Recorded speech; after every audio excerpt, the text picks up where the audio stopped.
Hi, and welcome to the 20-Minute Ag Manager Good to Great in Ag Labor Management webinar series. In only 4 minutes. This video summary of the webinar will cover some tips to become a great manager. And I'm your host, Liz Higgins, an Extension Specialist with the Cornell Cooperative Extension Eastern New York Commercial Hort Team. So managers do a lot of work behind the scenes to make sure that they get the best work out of the employees that they hire. This work is not always recognized or appreciated by their employees, unless it isn't there.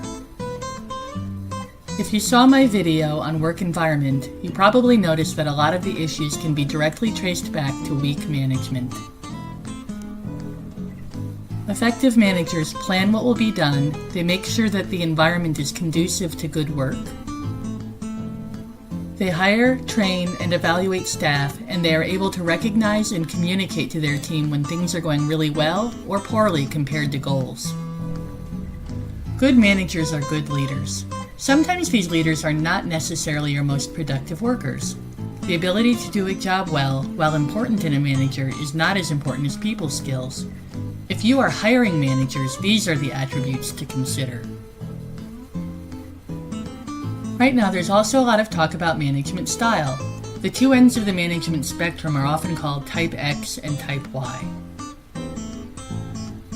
Type X managers are more authoritarian. They have a fundamental belief that people inherently don't like to work, and they tend to take a more carrot and stick approach to motivation. The best Type X managers are well organized and give clear directions, helping people learn the job quickly. The worst micromanage and don't delegate any authority. Type Y managers are more authoritative. Their goal is to encourage intrinsic motivation, and they see their role as creating an environment for success and then assessing the results. The best Type Y managers help people grow in their jobs and foster independence. The worst Type Ys do not provide enough structure or clarity, and workers are unsure if they're succeeding. But another way to think about management style is choosing an approach based on the situation. The following situational leadership approach has 4 stages. In stage 1, you're the most authoritative. The manager teaches and directs the employee. This is most appropriate when the job or task is new to the employee is underperforming, or the stakes are high and communication needs to be clear, like in emergency management. In this stage, the employee is not trusted to do the job independently. In stage 2, the employee is more knowledgeable. They can do the job with much more limited supervision. They have more decision-making capacity within the framework of the job, and there's increasing trust between the manager and the employee. In stage 3, the employee knows the job as you've laid it out. They're following a standard process, but within that process, they can make decisions. They have a lot of competence in the job, and there's a high level of trust within this framework.